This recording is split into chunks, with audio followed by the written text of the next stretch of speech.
भोपाल से प्रस्तुत हैं प्रादेशिक समाचार।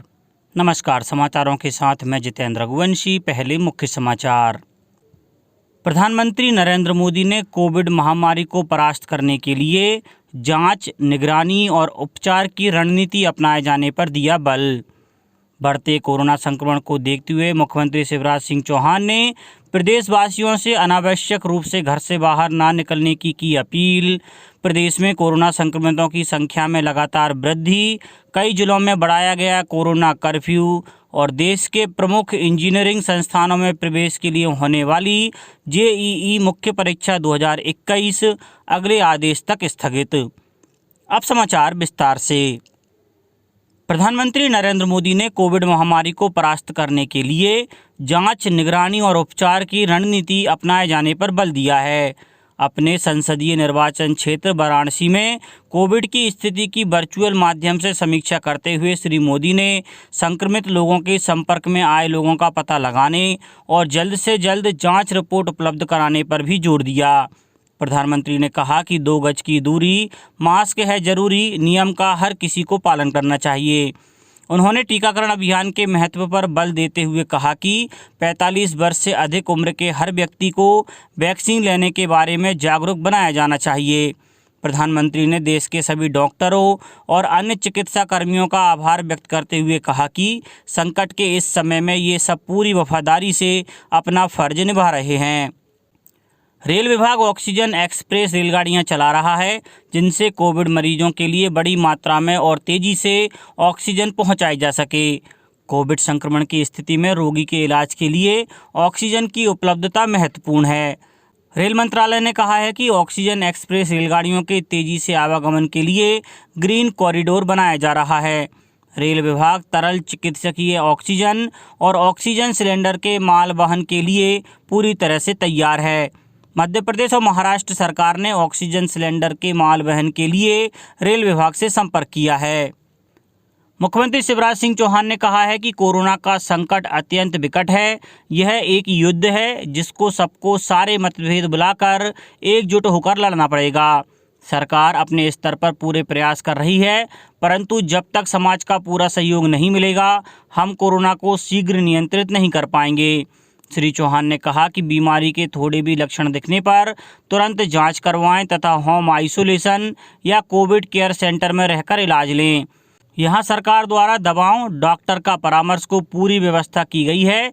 मुख्यमंत्री ने कहा कि बढ़ते कोरोना संक्रमण को देखते हुए संक्रमण की चेन को तोड़ना बहुत आवश्यक है। उन्होंने जनता से अपील की कि आगामी 30 अप्रैल तक कोई भी अनावश्यक रूप से घर से बाहर ना निकले। गांव, मोहल्लों, कॉलोनियों, बिल्डिंग्स में लोग जनता कर्फ्यू लगाएं। बाहर जाते समय मास्क अनिवार्य रूप से लगाएं, सामाजिक दूरी रखें और अन्य कोरोना संबंधी सावधानियों का पालन करें। श्री चौहान ने कोरोना के विरुद्ध लड़ाई में सभी धार्मिक, सामाजिक, राजनीतिक तथा अन्य संगठनों एवं जन सामान्य से पूरा सहयोग करने की अपील की है। प्रदेश में कोरोना संक्रमितों की संख्या लगातार बढ़ती ही जा रही है। बैतूल जिले में कल 9वें दिन फिर कोरोना पॉजिटिव मरीजों का आंकड़ा 200 के पार हो गया। कल 244 मरीज कोरोना संक्रमित पाए गए। कोरोना संक्रमण की बढ़ती स्थितियों को देखते हुए बैतूल में 26 अप्रैल की सुबह तक लॉकडाउन बढ़ा दिया गया है। छिंदवाड़ा, टीकमगढ़ और राजगढ़ जिलों में भी प्रशासन ने 26 अप्रैल तक कोरोना कर्फ्यू लगा दिया है। मंदसौर जिले में बीते 24 घंटों में 96 नए कोरोना पॉजिटिव व्यक्ति सामने आए हैं। जिले में कोरोना पॉजिटिव व्यक्तियों की संख्या बढ़कर 4324 हो गई है। आगरमालवा जिले में कल 157 नए कोरोना पॉजिटिव मिलने के साथ ही जिले में संक्रमितों का आंकड़ा 1592 हो गया है। इनमें से 942 मरीज स्वस्थ हो चुके हैं। नीमच जिले में कोविड केयर सेंटर और होम आइसोलेशन में रह रहे 160 लोगों ने पिछले 2 दिनों में कोरोना से जंग जीतकर संक्रमण से मुक्त हुए।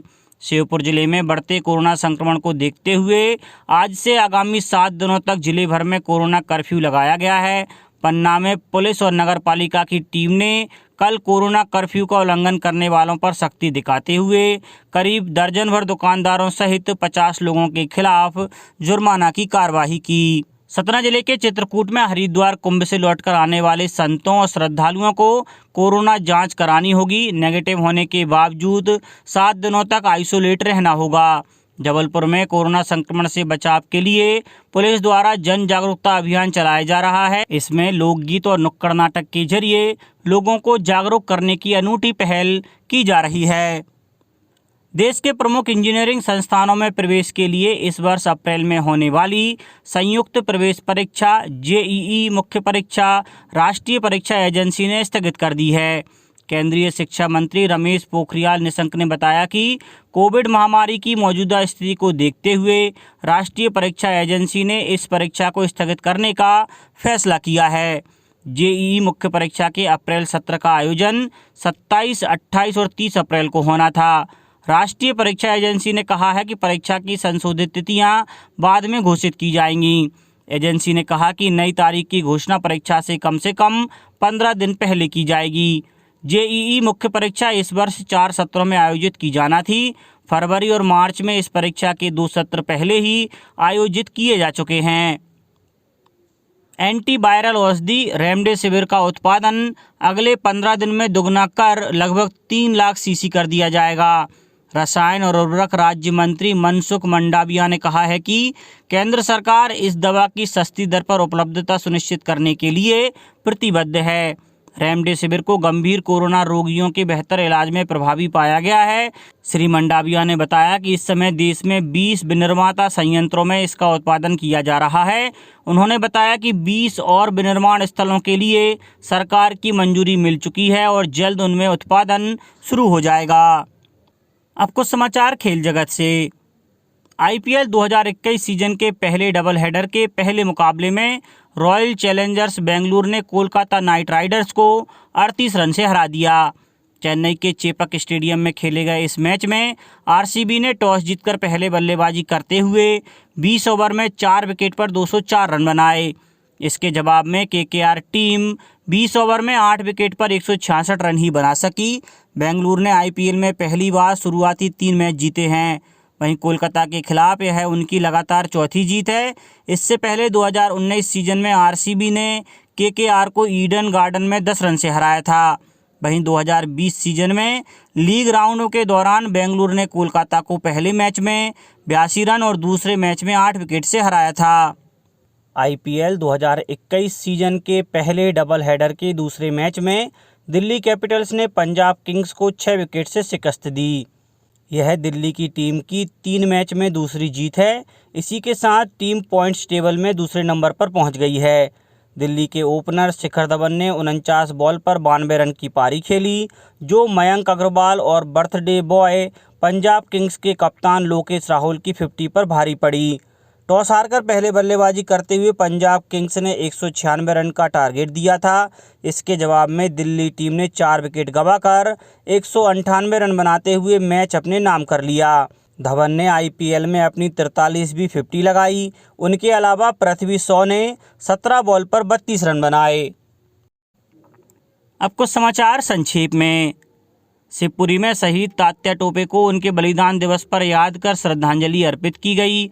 सीहोर जिले में कोरोना संक्रमितों के लिए जिला मुख्यालय स्थित आवासीय खेल परिसर में 50 बिस्तरों का ऑक्सीजन युक्त कोविड केयर सेंटर बनाया गया है और गुना जिले में कोविड महामारी से संबंधित जानकारी एकत्रीकरण तथा अन्य गतिविधियों के लिए जिला पंचायत में कंट्रोल रूम स्थापित किया गया है।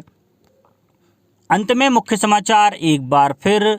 प्रधानमंत्री नरेंद्र मोदी ने कोविड महामारी को परास्त करने के लिए जांच, निगरानी और उपचार की रणनीति अपनाए जाने पर दिया बल। बढ़ते कोरोना संक्रमण को देखते हुए मुख्यमंत्री शिवराज सिंह चौहान ने प्रदेशवासियों से अनावश्यक रूप से घर से बाहर न निकलने की अपील की। प्रदेश में कोरोना संक्रमितों की संख्या में लगातार वृद्धि, कई जिलों में बढ़ाया गया कोरोना कर्फ्यू और देश के प्रमुख इंजीनियरिंग संस्थानों में प्रवेश के लिए होने वाली जेईई मुख्य परीक्षा 2021 अगले आदेश तक स्थगित।